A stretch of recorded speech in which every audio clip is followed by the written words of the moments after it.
The smell hit you first, even before you descended the stone steps into the basement of Charleston's Medical College, even before your eyes adjusted to the dim lamplight. Your nose told you something was wrong. It wasn't the clean, sterile odor of a modern hospital. It was something ancient and terrible. Blood and fear and human waste mixing with the acrid tang of chemicals.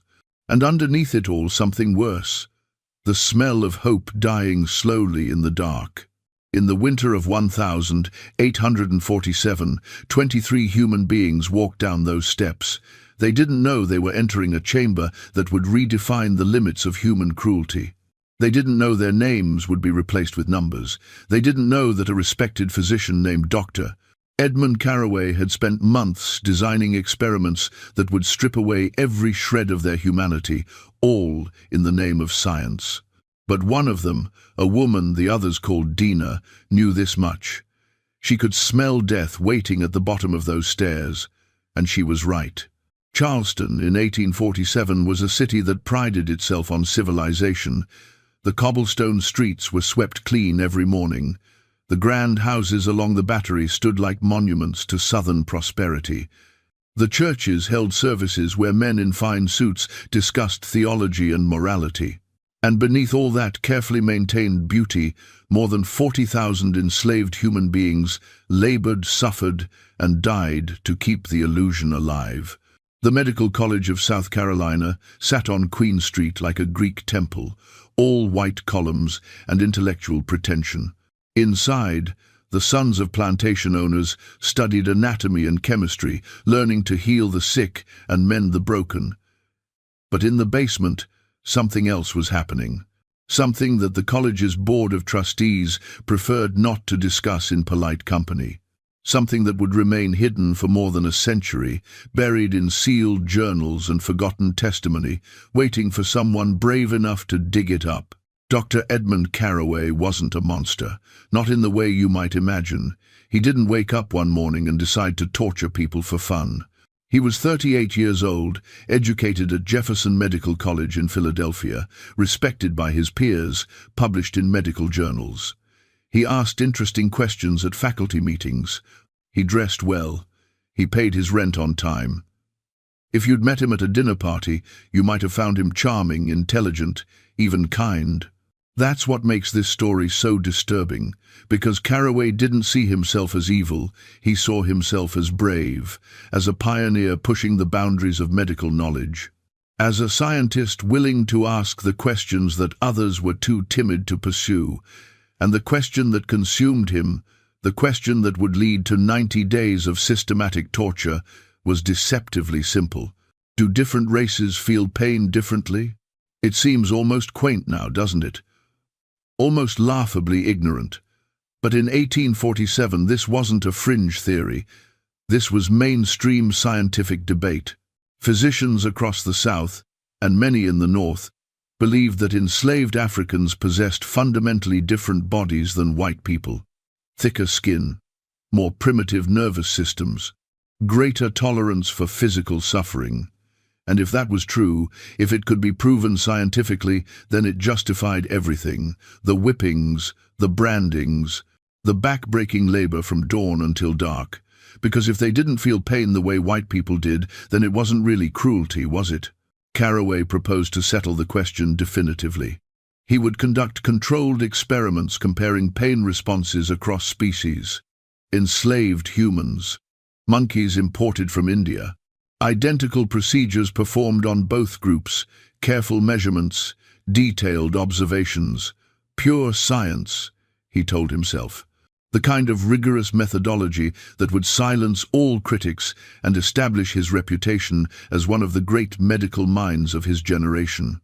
The college dean, Horace Routledge, approved the plan with one modification. Carraway had wanted to include poor white subjects as a control group, but Routledge refused. Charleston society would never tolerate white bodies being used for experimentation, no matter how poor or desperate those bodies might be. Use only the enslaved subjects and the animals, Routledge instructed. If your theory is correct, the comparison should still yield meaningful results. So Caraway set about preparing his laboratory. He installed examination tables with leather restraints. He organized surgical instruments in careful rows. He ordered 12 rhesus monkeys from a merchant who specialized in exotic animals, paying premium prices for healthy specimens of similar age and size. And he began acquiring his human subjects. They came from different places, these 23 people who would become numbers in Caraway's journal. Plantation owners sent workers they considered troublesome, seeing the 3-month rental fee as an opportunity to profit from problems while potentially having them returned more docile and broken. Urban slaveholders contributed house servants accused of theft or insolence. One woman was sent because she'd been caught teaching other enslaved children to read, a crime in South Carolina that could result in severe punishment. One man, a skilled blacksmith named Marcus, was rented out by his deceased owner's estate, which needed cash to settle debts. Caraway paid $50 per subject for a 90-day term. The contracts included no guarantees about their condition at the end. Most of the subjects' owners didn't ask questions. The money was good. The college was reputable. What happened in the basement was science, and science required sacrifices. Dina was 24 years old when she walked down those basement steps for the first time. She'd been born on a rice plantation on the Combahee River, where the work was so brutal that the death rate exceeded the birth rate.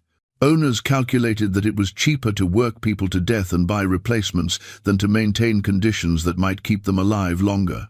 Dina had survived by being smart, by learning to read expressions and anticipate needs, by understanding that enslaved people who made themselves valuable lived longer than those who didn't. But then she'd made a mistake. She'd taught a child to recognize letters, using a broken piece of pottery to scratch them in the dirt behind the slave quarters. Someone had seen, someone had told, and suddenly, being smart wasn't enough to save her. Her owner, a man named Pritchard, who'd never spoken directly to her in the 8 years he'd owned her, had sold her to the medical college without explanation. She'd been examined like livestock, teeth checked, limbs tested for strength, then assigned a number, 7. From that moment forward, she was number 7. Her name, her history, her humanity, all erased and replaced with digits in a ledger. The others arrived one by one over the course of February. Marcus, the blacksmith, became number 12. A 15-year-old boy named James became number 19. Each was stripped, examined, measured, and catalogued. Caraway recorded their approximate ages, visible health status, and origin, but nothing else. No names, no families, no stories. Just bodies to be used and data to be collected. The monkeys were kept in wire cages in a separate room. They shrieked constantly, hurling themselves against the bars whenever anyone approached. Caraway found their behavior fascinating. Were they responding to instinctive recognition of danger, he wondered, or simply exhibiting the general excitability noted in their species? He labeled them with letters A through L and began preliminary observations. What Caraway failed to observe, or chose to ignore, was the growing terror among his human subjects. They could hear the monkeys screaming. They could see the instruments laid out on tables, scalpels and saws and devices whose purposes they could only imagine. They could smell the fear, animal and human, saturating the underground space. And they could see the look in Caraway's eyes when he examined them, a look of clinical detachment that was somehow more frightening than hatred would have been. Dina understood within the first week that many of them would not survive. She'd seen that look before, on the faces of overseers who worked people to death without emotion. Men who could watch someone collapse from heat exhaustion and simply note that the body should be removed before it disrupted the work schedule. Caraway had that same absence of recognition in his eyes. He looked at them the way you might look at laboratory equipment, useful tools that served a purpose, nothing more. The experiments began on February 23rd. Caraway started with what he called baseline pain tolerance assessments. He would prick the subject's skin with needles of increasing thickness, measuring how deep he had to penetrate before getting a response.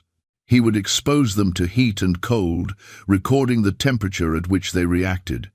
He would apply pressure to sensitive areas, noting the force required to produce signs of distress.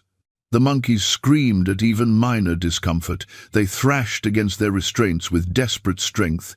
Their responses were immediate and unmistakable. The human subjects, by contrast, often remained silent, even when Carraway increased the intensity far beyond what had caused the animals to react. Carraway recorded this as proof of his hypothesis. The enslaved subjects possessed nervous systems fundamentally different from both monkeys and white humans. They felt less pain. Their biology justified their bondage. Science had spoken. What he refused to consider was that the human subjects had been trained through years of brutal conditioning to suppress all signs of suffering. They'd learned as children that crying out brought more punishment rather than relief. They'd been whipped until they stopped screaming, beaten until they stopped flinching, burned with brands until they learned to hold perfectly still while their skin blistered and charred.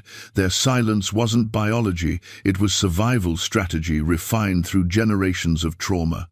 Thomas Pinckney, one of Carraway's student assistants, noticed this immediately. He was 22 years old, the son of a poor upstate farmer who'd worked his way into medical school through sheer determination. He'd spent his childhood around enslaved field workers and knew how they'd learned to hide their pain. He tried to mention this to Carraway after the third day of testing. The doctor waved him off without even looking up from his notes. "We're measuring involuntary responses, not learned behavior. The nervous system either registers pain or it doesn't. Continue recording the data as instructed." Pinckney continued recording. But doubt had begun to grow in his mind, a small seed of uncertainty that would eventually crack open the entire foundation of Carraway's work. By the second week, the experiments had escalated. Carraway began testing healing rates by creating controlled injuries, small cuts made with sterilized scalpels, minor burns inflicted with heated instruments, abraded patches of skin. He performed identical procedures on both human and animal subjects, then monitored how quickly the wounds closed. The monkeys' wounds often became infected. Several developed fevers. Their small bodies couldn't fight off the bacteria introduced by repeated injuries, even in the relatively clean conditions of the laboratory. The human subjects' wounds generally healed faster and with fewer complications. Carraway saw this as more confirmation. Different physiological capabilities, superior healing in the enslaved subjects. More evidence that the races were fundamentally distinct. He never considered that the human subjects possessed immune systems hardened by years of exposure to harsh conditions. That they'd survived childhood diseases that killed most people in 19th century plantation quarters. That their superior healing represented adaptation to constant injury rather than racial characteristic. That their bodies had learned to repair damage quickly because the alternative was death. Marcus tried to explain this once. He was being examined after one of Carraway's healing tests, and the doctor's other assistant, Robert Gadsden, was recording observations. Marcus spoke quietly, his voice hoarse from screaming the day before. "Sir, we've been healing from hurts our whole lives. We had to get good at it or we'd die young. Ain't nothing special about our blood. We just got practice at surviving what would kill softer folk." Gadsden included the observation in his notes. Carraway read it that evening and wrote in the margin, "Subjective interpretation from uneducated subject, not relevant to objective measurements." March arrived, bringing humid heat that made the basement laboratory feel like a tomb. The experiments grew more invasive. Carraway began testing responses to various chemical compounds, administering measured doses to both monkeys and humans, then recording the effects.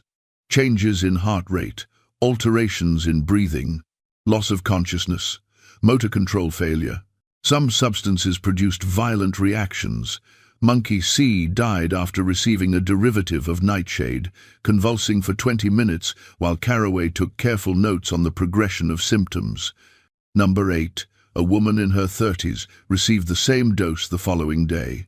She survived, though she lost consciousness for several hours and woke disoriented, unable to remember her own name for 3 days. Fascinating variation in tolerance levels, Carraway wrote. The human subject demonstrated markedly superior resistance to the compound. Further investigation warranted. What he didn't note was that number 8 weighed nearly twice what monkey C had weighed, that the relative dose was much lower, that primate species processed toxins differently, that his entire methodology was built on a foundation of false assumptions and deliberately ignored variables. 3 weeks into the experiments, the students began to grow uncomfortable. Even Gadsden, who'd grown up on a plantation and never questioned slavery's fundamental morality, found himself disturbed by what he witnessed in the basement. The constant screaming, the smell of burnt flesh, the way some subjects stopped reacting entirely, their eyes going distant and empty. "Is this really necessary, sir?" Gadsden asked one afternoon after watching Carraway deliberately break Monkey G's finger to test bone healing rates. "Does this truly advance medical knowledge?" Carraway fixed him with a cold stare. "What plantation overseers know is based on anecdote and prejudice. We are conducting science, Mr. Gadsden. If you lack the stomach for rigorous inquiry, perhaps you should reconsider your chosen profession." Gadsden wrote to his father that night, expressing doubts. His father's response arrived a week later. "You will see the work through to completion. The Gadsden name has never been associated with cowardice. Dr. Carraway's research may prove invaluable to our economic interests. Do your duty." So the experiments continued. By early April, 3 monkeys had died. The human subjects all still lived, though several showed signs of deteriorating health. James, the 15-year-old boy, had developed a persistent cough that rattled in his chest. Dina's hands shook constantly, tremors she couldn't control. Marcus had stopped speaking entirely, responding to questions only with nods or shakes of his head. Carraway noted these changes with clinical detachment, data points, nothing more. His journal entries grew more confident, more convinced that his work would revolutionize medical understanding. He began drafting a paper for submission to the Charleston Medical Journal, outlining his methodology and preliminary findings. But outside the basement laboratory, events were moving beyond Carraway's control. Information was leaking from the college through channels invisible to white Charleston. Samuel, an enslaved man who worked in the college's administrative offices, had been listening at doors and watching who came and went. He recognized names among the test subjects, people he knew, people whose families deserved to know what was happening to them. Information moved through the enslaved community like water finding cracks in stone. Messages passed through market stalls, through church basements, through brief conversations while drawing water. Within a week, several free black residents knew that people were suffering in the medical college basement. Within 2 weeks, that information reached Reverend Morris Brown, one of the city's few remaining black clergymen. Brown faced an impossible choice. Going to white authorities would likely accomplish nothing. Enslaved people had no legal standing to complain about their treatment. But Brown had connections to the small abolitionist community that existed even in Charleston's heart. Quakers, some free black professionals, a few white Charlestonians whose conscience wouldn't permit silence. He began quietly documenting what Samuel and others reported, creating a record that would prove crucial in coming weeks. And in the laboratory itself, Dina had begun to form a desperate plan. She'd noticed that Carraway kept detailed records of everything, writing constantly in his leather journal and filing loose pages in folders. She couldn't read, but she understood the power of documentation. If they could somehow get those records out of the basement, perhaps someone could use them to expose what was happening. She just needed to find someone brave enough, or desperate enough, to help her. That person would be Thomas Pinckney, and his decision would set in motion events that would destroy Carraway's career, expose Charleston's darkest secrets, and ensure that 23 people who'd been reduced to numbers would eventually reclaim their names and their humanity. But first, the experiments would have to get worse, much worse, because Carraway was running out of time and patience, and desperate men do desperate things in the name of science. Thomas Pinckney couldn't sleep. It was April 15th, 3 weeks since he'd started assisting with Carraway's experiments, and every time he closed his eyes, he saw number 19's face. James. The boy was 15 years old, though malnutrition made him look younger, and something had broken inside him during yesterday's session. Carraway had been testing response to sustained low-level pain, applying heated metal to the soles of James's feet in carefully timed intervals while measuring heart rate and breathing patterns. The boy hadn't screamed. That was what haunted Pinckney. James had simply stared at the ceiling, tears running down his face, his lips moving silently as if he were praying or counting or trying to transport his mind somewhere far away from the basement where his flesh was burning. And when it was finally over, when Carraway had recorded his final measurements and moved on to the next subject, James had looked at Pinckney with eyes that were completely empty.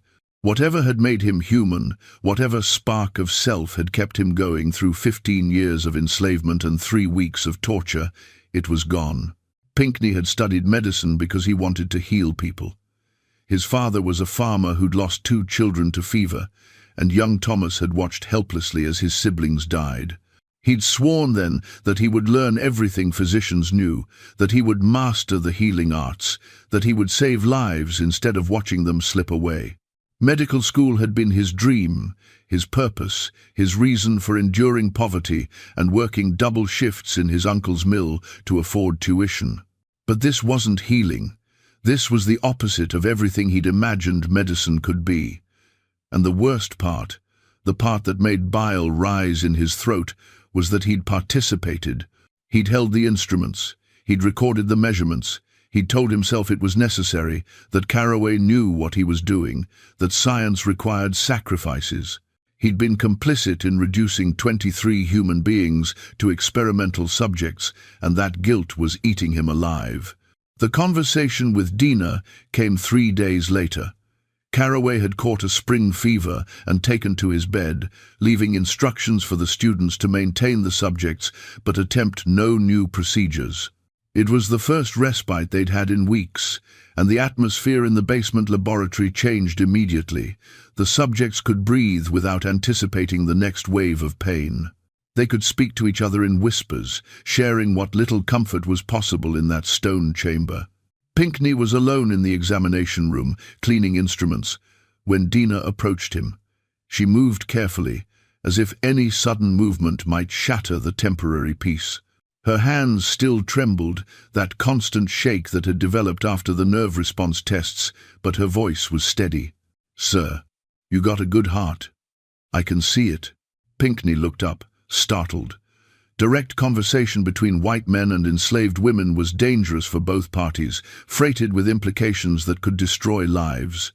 "You shouldn't speak to me." The words came out weak, unconvincing. Dina heard the hesitation and pressed forward. "I'm going to speak anyway, because I got to. You've been writing in them books, recording everything that happens here. You think what's happening is right?"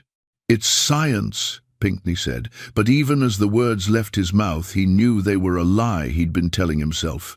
"It's torture," Dina replied. "You know it is. You've seen what he does to us, what he done to them animals. You've seen how some of us ain't right in the head no more.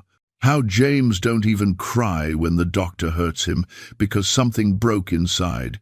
You going to write that down too? You going to tell the world that's what science looks like?" Pinckney said nothing. His hands were shaking now, just like hers. "There's papers," Dina continued, her voice low and urgent. "Papers that tell everything he's done. You could take them. You could show people what's happening here. I could be expelled, arrested. My family depends on my success here." Even as he said it, Pinckney heard how hollow the excuses sounded, how small his concerns were compared to what these people were enduring. "And 23 people going to die or go crazy in this basement if you don't do nothing," Dina said. "You got to choose what you can live with, sir. The rest of us don't get that choice." That conversation planted a seed that grew over the following week. Pinckney tried to focus on his regular coursework, on the anatomy lectures and chemistry demonstrations that filled his days above ground. But at night, he kept seeing James's empty eyes. He kept hearing Dina's words. You got to choose what you can live with. Meanwhile, Carraway had recovered from his fever and returned to work with renewed intensity.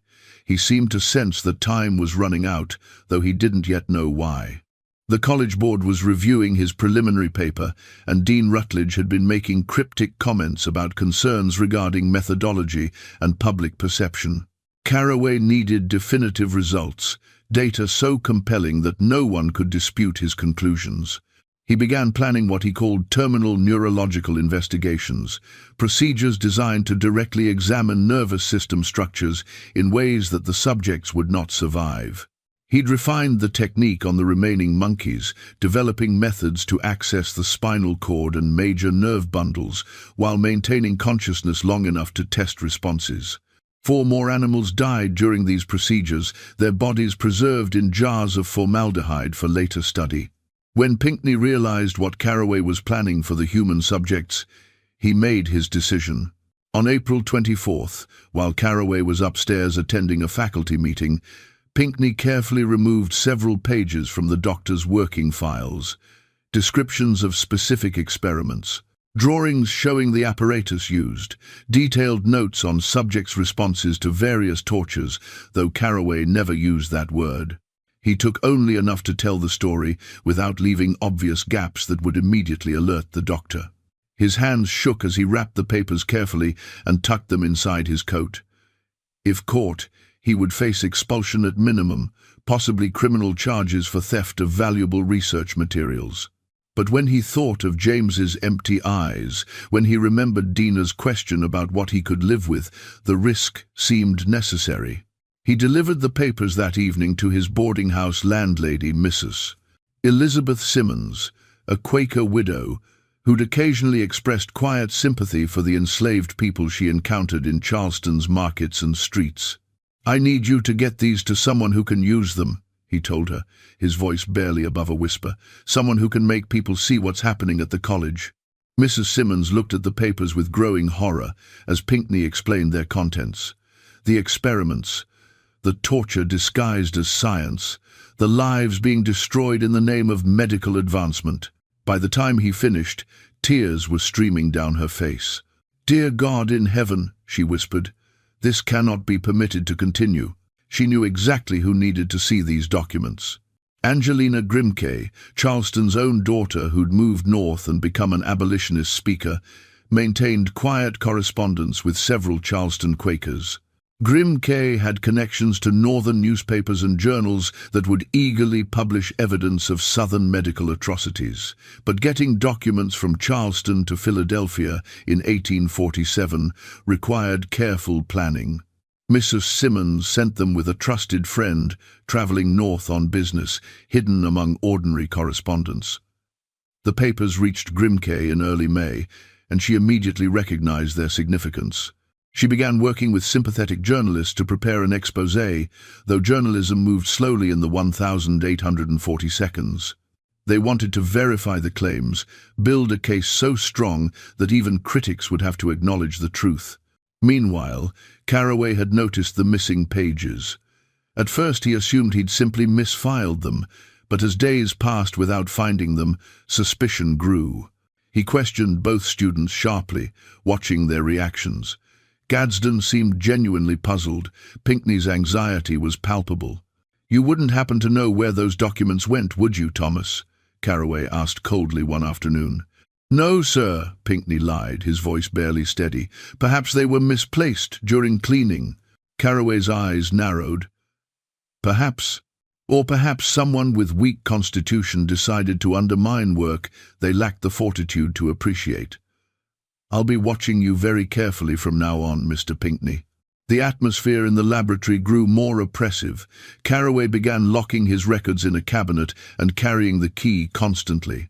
He also accelerated his experimental timeline, as if sensing his window of opportunity was closing. In late May, he announced his intention to perform invasive neurological examinations on human subjects. Dean Rutledge, growing increasingly nervous about the entire enterprise, tried to dissuade him. "Perhaps we have sufficient data already, Edmund." The board is still reviewing your paper, and I think it would be prudent to pause new experiments until they render a decision. Science cannot be paused for administrative convenience, Carraway replied coldly. I'm close to definitive proof, Horace.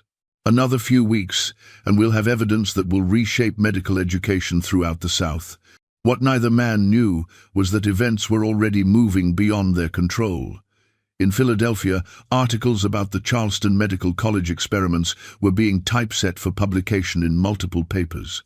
In Charleston itself, Reverend Morris Brown had documented everything Samuel and others reported, creating a parallel record that would prove crucial. And in the laboratory, the subjects had begun to understand that something worse was coming. Dina organized the others as best she could, urging them to remember everything, to survive if possible, to bear witness.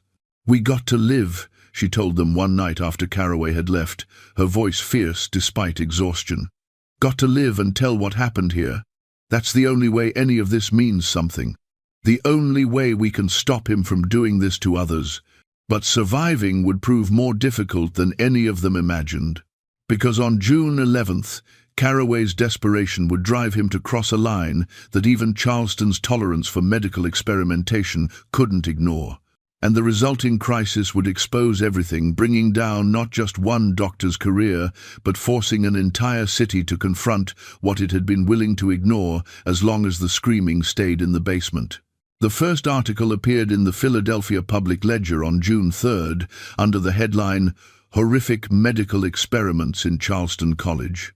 The report, drawn from Pinckney's stolen documents and supplemented by Grimke's commentary, described in clinical detail the procedures Carraway had performed, the suffering of his subjects, the fraudulent methodology underlying his claimed findings. The response was immediate and explosive. Northern newspapers seized on the story as proof of Southern barbarism. Editorials condemned not just Carraway, but the entire institution of slavery that made such experiments possible.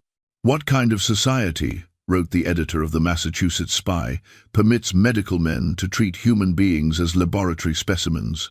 In Charleston, the reaction was more complex. Some residents expressed shock, others, particularly plantation owners, defended Carraway as a martyr to Northern interference. The Medical College Board of Trustees held an emergency meeting on June 8th. Some wanted to immediately terminate the study and dismiss Carraway. Others insisted the college must not bow to Northern pressure. The compromise reached was characteristically Charleston. The experiments would cease, but Carraway would remain on faculty pending formal inquiry. The subjects would be returned to their owners. The college would issue a carefully worded statement, neither condemning nor defending the research. This solution satisfied no one. Northern papers continued their assault, local opinion fractured, and Carraway, sensing his career hung by a thread, made a desperate decision. On the night of June 11th, he returned to the college alone, long after the building had emptied. He needed to complete his work before politics destroyed everything. He needed final, definitive proof that would silence all critics. Marcus, the former blacksmith, was the first subject he selected for what he called terminal neurological examination, a procedure that would allow detailed observation of nerve structures, but that the subject would not survive. What happened next would change everything. And the error Carraway made during that midnight procedure would set in motion events that would expose the full horror of what had been happening in Charleston's most prestigious medical institution. Marcus was 42 years old when Carraway strapped him to the examination table on the night of June 11th. He'd spent his entire life as enslaved property, passed from owner to owner like furniture or livestock. He'd learned the blacksmith's trade as a boy, working bellows and hammering iron until his arms were corded with muscle. He'd married once, though his wife had been sold away when their owner needed cash. He'd had 3 children, all sold before they could walk. He'd survived beatings, hunger, disease, and the soul-crushing knowledge that his life belonged to someone else. But nothing in those 42 years had prepared him for what Carraway was about to do. The doctor seemed agitated as he worked, muttering to himself about vindication and scientific truth. His hands moved with practiced efficiency, but there was a tremor in them that Marcus noticed even through his growing terror. Carraway administered a partial sedative, enough to dull responses but not eliminate consciousness. He needed Marcus aware enough to test nerve reactions during the procedure. Then he began. The pain exceeded anything Marcus had experienced in 4 decades of brutal life. He'd been whipped until his back was ribbons of flesh. He'd been burned with brands that seared ownership into his skin. He'd worked through injuries that would have sent free men to bed for weeks. But nothing compared to the sensation of instruments probing his exposed nerves while Carraway took notes with detached fascination.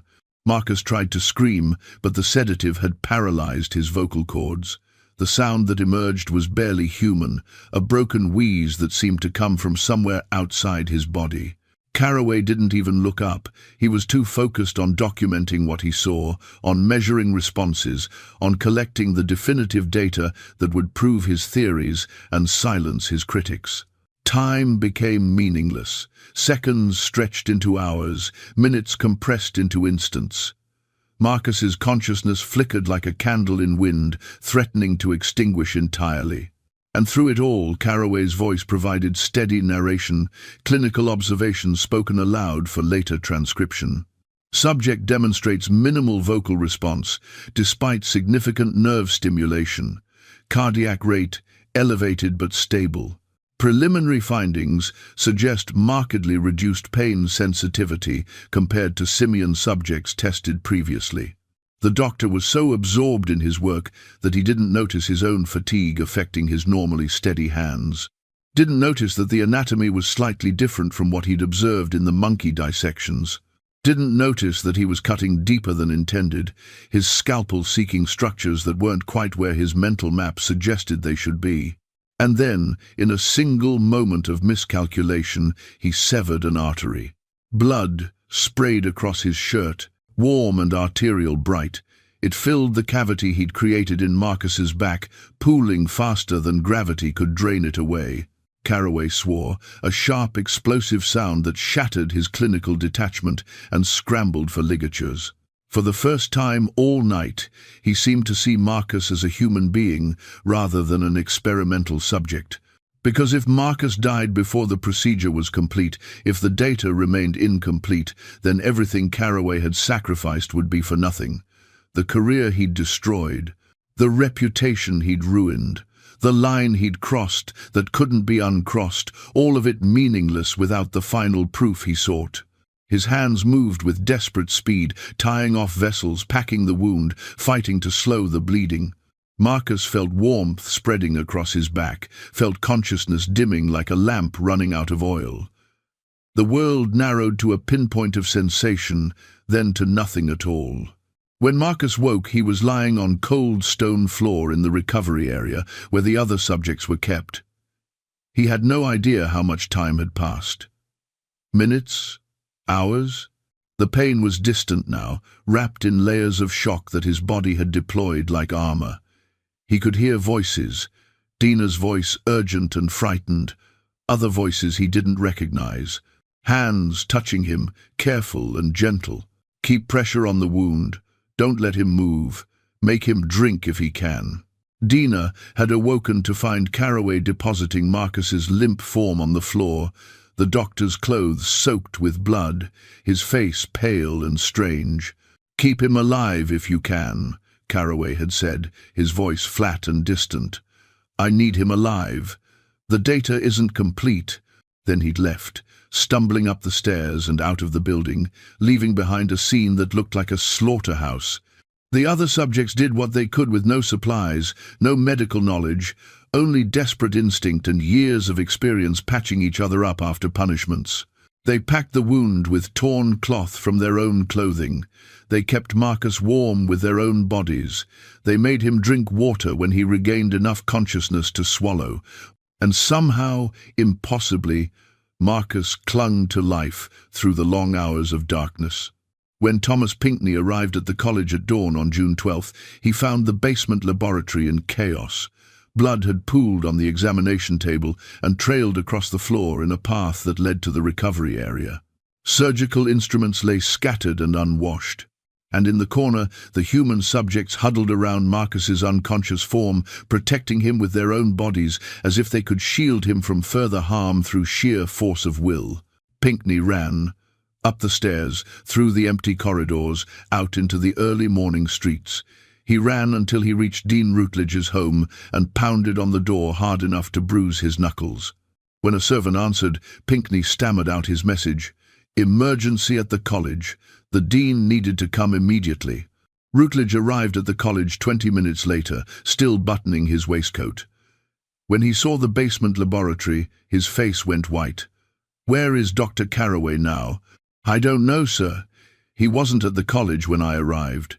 They found Carraway in his rooms, still wearing his blood-stained clothes, his hands trembling as he tried to write up his observations from the failed procedure. He seemed barely aware of their presence when Routledge demanded to know what had happened. "I needed definitive proof," Carraway said, his voice monotone. "The critics don't understand. They're blinded by sentiment. I needed to demonstrate conclusively." "You've destroyed us," Routledge interrupted, his own voice harsh with fear and anger. "The board meets this afternoon. There will be consequences, Edmund. Severe consequences." Carraway looked up then, and Pinckney saw something broken in his eyes, some disconnection from reality that suggested the doctor was having a complete nervous collapse. "The data," Carraway whispered. "I must complete the data." He never got the chance. By afternoon, news of the night's events had spread through Charleston's interlocking networks. The college's trustees had no choice but to act decisively. That evening, they issued a statement announcing Carraway's immediate termination, the permanent cessation of all experimental research involving human subjects, and a formal inquiry into recent events. But the real reckoning was only beginning, because Marcus, against all odds, was still alive, and his survival meant he could testify. He could tell the world what had been done to him in the name of science. He could put a human face on suffering that Carraway had tried to reduce to numbers and measurements. The formal inquiry began on July 2nd in a stuffy room on the college's second floor. The board had appointed 3 respected Charleston physicians to review Carraway's work and render judgment on its scientific merit and ethical implications. The atmosphere was tense. Everyone understood that the college's reputation hung in the balance, and with it, the credibility of Southern medical education. Pinckney testified first, describing his months assisting with the research, his growing unease, his eventual decision to remove documents from the laboratory. The panel questioned him sharply about his motivations, his reliability, his potential bias. "You stole from your mentor," one panel member said accusingly. "Why should we trust anything you say when you've proven yourself capable of theft?" "Because what he was doing was wrong," Pinckney replied, his voice steady despite his fear. "I didn't understand that at first. I thought it was just science, necessary for medical advancement. But watching these people, watching them lose themselves entirely, I couldn't pretend anymore that this was defensible." The panel chair cut off further debate and asked Pinckney to describe the procedures he'd witnessed. For 3 hours, he provided testimony that made even the hardened physicians visibly uncomfortable. The pain tolerance tests, the chemical exposures, the deliberate creation of injuries, the way Carraway had dismissed any suggestion that his methodology might be flawed. "Did he ever express concern for their welfare?" one panel member asked. "Only as one might concern oneself with maintaining laboratory equipment," Pinckney replied. "He wanted them functional for future experiments. Their suffering itself was merely data to be recorded." On the inquiry's 3rd day, several of the experimental subjects were called to testify. This was unusual. Enslaved people's testimony generally carried no legal weight in South Carolina courts, and having them speak publicly risked creating sympathy that might undermine the institution of slavery itself. But the panel had decided that understanding what had occurred required hearing from those who'd experienced it directly. Dina spoke first, describing the progression of experiments from her perspective. She was careful, measured, aware that every word might be used against her, but she also refused to minimize what had happened. "He treated us like we wasn't human," she said simply. like we was things he could cut and burn and poison just to see what happened. And when we screamed, he just wrote it down in his books, like it was no different from noting the weather. Did you give consent to participate in these experiments? A panel member asked. Dina looked at him with something between pity and contempt. Sir, I'm property. Ain't no such thing as my consent. My owner rented me to the college, and I could cooperate or be punished. That ain't consent, that's just different flavors of force. The panel member had no response. Marcus testified while sitting, still unable to stand for long periods without pain radiating from his back. He described the night of June 11th in quiet, factual terms, his voice devoid of emotion. But the bare facts were damning enough. By the time he finished, even the most skeptical panel member looked shaken. Why do you think Dr. Carraway did this? The panel chair asked. Marcus considered the question carefully. I think he wanted to prove we wasn't as human as white folk. Wanted science to say what he already believed, that we was different enough, that treating us different was natural and right. But he went at it backwards, deciding the answer first, and then torturing people to make the evidence fit. That observation, coming from an enslaved man with no formal education, struck at the heart of Carraway's methodological failures more precisely than any learned critique could have. The inquiry's final witness was Carraway himself. He entered the room looking haggard, his clothes disheveled, his hands still bearing stains he seemed not to notice. He refused to sit, standing before the panel with rigid posture that suggested barely maintained control. Explain the scientific justification for your research, the chair began. My work was grounded in established principles of comparative anatomy, Carraway replied, his voice flat. If different races exist, which no rational person disputes, then documenting those differences serves both scientific understanding and practical application. I employed rigorous methodology and detailed record-keeping. My only error was insufficient political awareness regarding how abolitionist elements would distort my findings. What about the suffering you caused? Rutledge asked quietly. 23 human beings subjected to deliberate pain, at least one nearly killed through reckless procedure. How do you justify that? All medical advancement requires sacrifice, Carraway said. Physicians dissect corpses, surgeons practice techniques that kill some patients to save others later. The enslaved subjects were going to suffer regardless. At least through my research, their suffering contributed to knowledge rather than being merely incidental to agricultural production. The rationalization was breathtaking in its cold logic, its complete absence of recognition that the subjects were human beings whose suffering mattered. Do you feel any remorse? The panel chair asked. Carraway looked genuinely confused. Remorse for conducting research? I performed necessary work that others lacked courage to attempt. The only thing I regret is the political interference that prevented me from completing the study. That response sealed his fate. The panel deliberated for just 2 hours before rendering their verdict on July 9th. They found Carraway's research methodologically flawed, ethically indefensible, and scientifically worthless. They noted that his assumptions about racial differences had contaminated every aspect of his work. They condemned his treatment of experimental subjects as excessive cruelty serving no legitimate medical purpose. They recommended permanent expulsion from the college with formal suggestion that other medical institutions refuse him employment. The Board of Trustees, desperate to contain the scandal, accepted every recommendation. Edmund Carraway was officially expelled from the Medical College of South Carolina on July 12, 1847. But the story wasn't over, because the 23 people who'd survived his experiments still had to find ways to live with what had been done to them. And the questions Carraway had tried to answer through torture would echo through American history for generations to come. The enslaved subjects were returned to their owners throughout July, each contract fulfilled, each rental fee paid in full. Some went back to plantations, resuming the brutal labor that had shaped their lives before the experiments. Others were sold to new owners, their time in the medical college having marked them as damaged goods that original owners preferred to dispose of. The premiums Caraway had paid were returned with substantial bonuses for silence, along with one additional clause in each contract. The subjects were never to be sold within South Carolina's borders again. Charleston wanted to forget what had happened in that basement, and for the most part Charleston succeeded. Marcus ended up in the hands of a textile factory owner who needed workers capable of operating machinery despite physical limitations.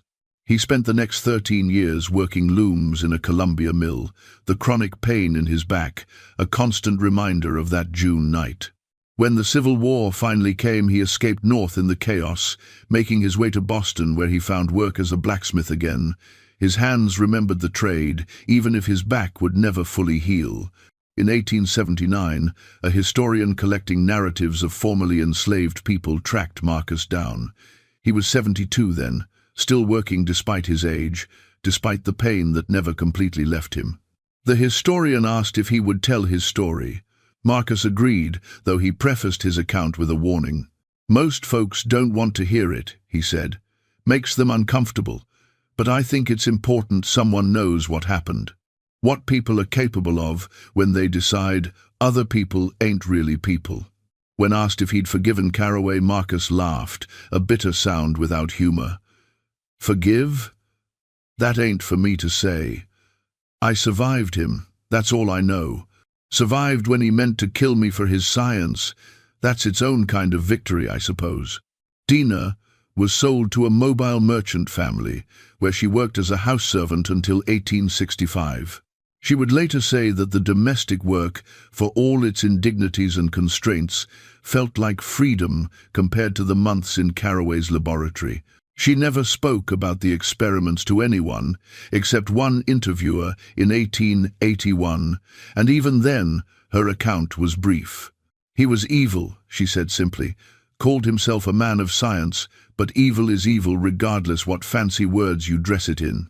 And the men who let him do it, who rented us out and turned away when we screamed, they was evil too, wasn't no one monster. Was a whole system of monsters, all agreeing that what was happening was fine because it was happening to people like us."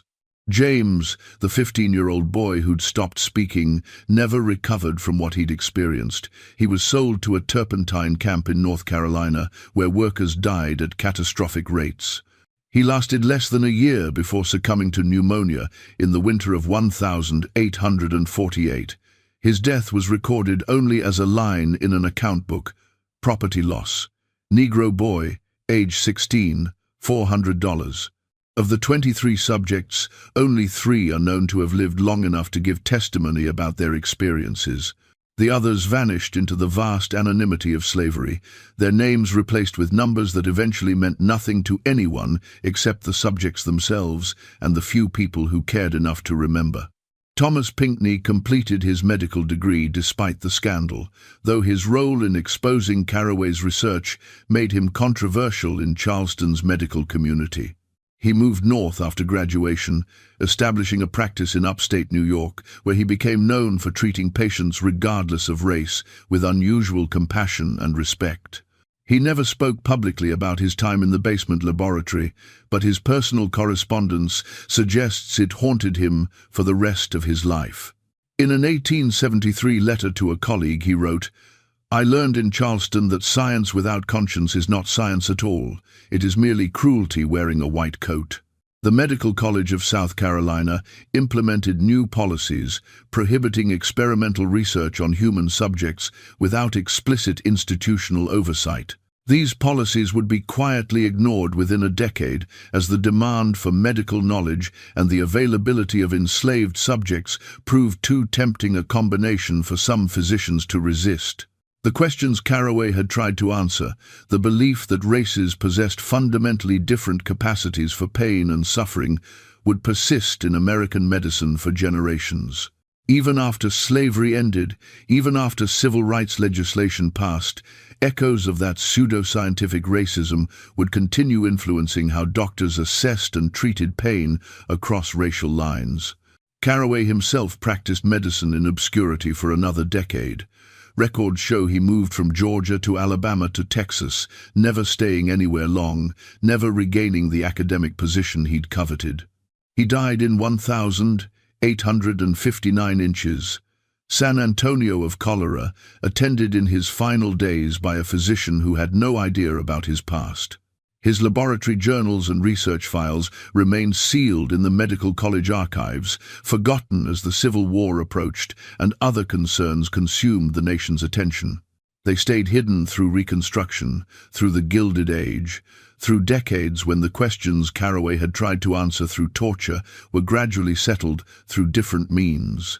Through the testimony of formerly enslaved people themselves, through the accumulated weight of evidence that all humans shared fundamental similarities, through the slow moral recognition that scientific inquiry could never justify deliberate cruelty. The journals were rediscovered in 1982 during renovations to what had become the Medical University of South Carolina. A construction crew found them in a sealed section of the old basement, preserved in dry darkness for 135 years. A graduate student in medical history recognized their significance immediately. The discovery prompted an institutional reckoning. The university organized a symposium on medical ethics, inviting scholars to examine how physicians had rationalized experimental research on enslaved people, prisoners, the mentally ill, and others deemed expendable by society's standards. They published a formal acknowledgement of the 1,847 experiments, naming the known victims and apologizing for the institution's role. But the journals themselves revealed something historians found even more disturbing than the experiment's brutality. They showed how easily educated, intelligent people could convince themselves that cruelty served higher purposes. How readily science could be distorted to confirm existing prejudices. How institutional structures could facilitate rather than prevent ethical catastrophes. In one particularly chilling entry from early April 1847, Caraway had written, "The subjects sometimes watch me with expressions I might interpret as fear or hatred if I believed them capable of such sophisticated emotions. More likely, I'm anthropomorphizing basic animal responses to discomfort. This tendency to project human feeling onto lesser beings represents one of the primary obstacles to objective scientific inquiry." Reading that passage 135 years later, researchers understood with stark clarity how Caraway had maintained his clinical detachment. By refusing to recognize the humanity of the people he was torturing, by redefining their suffering as mere animal responses, by hiding behind the language of objectivity and scientific rigor while conducting elaborate exercises in confirming his own prejudices, the university's ethics symposium concluded with several recommendations: teaching medical students about the history of exploitative research, establishing strong institutional review boards, acknowledging openly the profession's complicity in slavery-era atrocities, recognizing that ethics could never be separated from science without catastrophic consequences. The basement laboratory where Caraway conducted his experiments was converted to storage space in 1852, then bricked up entirely during renovations in 1889. For decades, no one entering the building knew that beneath their feet lay the stone rooms where 23 people and 12 monkeys had been subjected to systematic torture in the name of scientific progress. When the space was finally reopened in 1982, workers found remnants still in place, rusted instrument tables bolted to the floor, cabinet hardware from the locked storage where Caraway had kept his records, drain systems designed to handle the fluids of experimental work. One wall bore faint scratches that might have been messages or might have been random marks, impossible to interpret after so many decades. The university debated what to do with the space. Some advocated sealing it again, others insisted it should become a memorial. The compromise reached was characteristically careful. The space was preserved but not made publicly accessible, available only for educational groups studying medical ethics, always accompanied by historical context. Here at the Sealed Room, we believe that the most important stories are often the ones that make us most uncomfortable. The ones that force us to confront what humans are capable of when they convince themselves that some humans don't count as human. This isn't just history. It's a warning that echoes across generations, reminding us that the distance between healing and harm can be measured in the space of a single rationalization. For descendants of the 23 people who survived Caraway's laboratory, learning this history brought complex emotions. Some found validation in knowing their ancestors' suffering was finally acknowledged. Others felt anger that it had taken so long for the truth to emerge. All emphasized the importance of understanding that what happened wasn't an isolated incident, but part of a larger system. "My great-great-grandmother was number 7, said a woman who contacted the university after the 1982 discovery made news. "We always knew something terrible happened to her in Charleston, that she had scars and nightmares, that she wouldn't let anyone touch her back. But we didn't know the details until now. Part of me wishes we still didn't know. But another part is glad the truth is out, glad people can't pretend slavery was just agricultural work, glad there's proof of exactly what people will do when they decide some humans aren't human." The Medical University of South Carolina's ethics program eventually incorporated study of the Caraway experiments into required curriculum for all medical students. They approached it not as historical curiosity but as cautionary tale, emphasizing how easily ethical boundaries dissolve when professionals prioritize abstract knowledge over individual human dignity. What happened in 1847 wasn't an aberration, one ethics professor told students during a lecture. It was the logical extension of a system built on dehumanization. Caraway didn't invent the idea that enslaved people could be used however white people wished. He just applied that idea in a medical context. Understanding this history isn't about condemning one doctor from 180 years ago. It's about recognizing the systems and assumptions that made his work possible and examining whether any of those systems and assumptions persist today. That question remains subject to active debate. Research continues to reveal disparities in how pain is assessed and treated across racial lines, how medical experimentation still disproportionately affects vulnerable populations, how the legacy of slavery-era medicine influences contemporary healthcare practices in ways both subtle and profound. The basement laboratory itself stands as silent witness to these ongoing questions. The scratches on the wall, which might be messages or might be nothing, have been preserved exactly as found. Sometimes medical students stand in that space during ethics training and try to imagine what occurred there, try to connect historical atrocity to contemporary practice, try to understand their profession's capacity for both healing and harm. The story of what happened in Charleston in 1847 is not a comfortable story. It doesn't have a neat resolution or a redemptive ending. 23 people were tortured in the name of science. Most of them lived the rest of their lives in bondage. 3 survived long enough to tell what happened. The doctor who tortured them died in obscurity without ever acknowledging his crimes. The institution that enabled him buried the evidence for over a century. But the story also contains threads of resistance and courage, Dina organizing the others, urging them to survive and bear witness. Samuel and the enslaved community creating networks to document what was happening. Thomas Pinckney risking everything to expose the truth. Marcus surviving when Caraway meant to kill him, living long enough to testify. These acts of resistance, more than the experiments themselves, became the focus of how the university eventually chose to memorialize the events. Because what Caraway failed to understand, what all the pseudo-scientific racism of his era failed to understand, was that the humanity he tried to measure and quantify and disprove was never in question.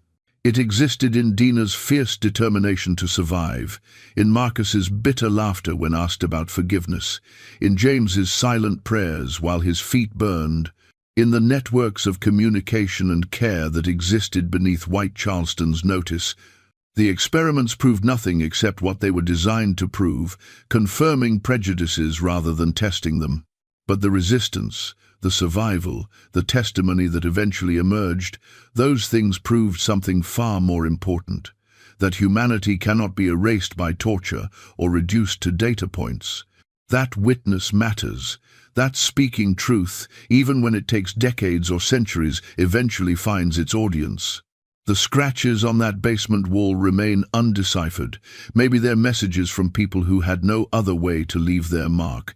Maybe they're random marks that mean nothing. But they endure, preserved in that underground space where 23 people once waited in terror for the next wave of pain. And in their endurance, in their refusal to be completely erased by time and deliberate forgetting, they serve as reminder that history is written not just by those who hold power, but by those who resist it. That the most important stories survive even systematic attempts at burial. That bearing witness, even in scratches on a wall that no one may ever read, matters. What do you think about this chapter of American medical history? How do we ensure that the systems enabling such atrocities never take root again? Share your thoughts in the comments below. If this story challenged you or made you think differently about the intersection of science and ethics, share it with others who might benefit from knowing this history. And subscribe for more investigations into the hidden corners of American history, the stories that demand to be remembered precisely because they make us uncomfortable. These are the stories that shape us, that warn us, that remind us what humans are capable of when we forget that every person, regardless of circumstance, deserves to be treated as fully, undeniably human.